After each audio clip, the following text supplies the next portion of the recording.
আজকে আর পড়িনি, এটা একটা গুড নিউজ।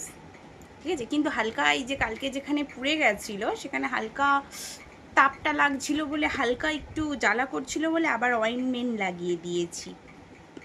আজকের পড়েনি, আজকে রান্না কেমন করেছি সেটাও দেখাবো।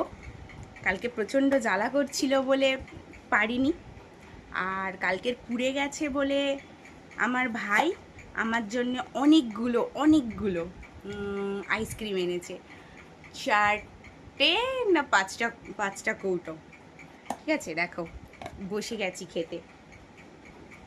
4-5টা কৌটো বলেছে প্রত্যেক দিন একটুখানি করে খাবি, যদি ঠান্ডা লাগে আর আমার নামে যদি দোষ দিস তাহলে পিটবো ধরে।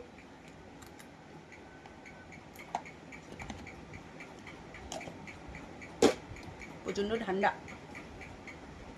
তো আজকের পড়েনি, রান্না ঠিকঠাক করতে পেরেছি। আর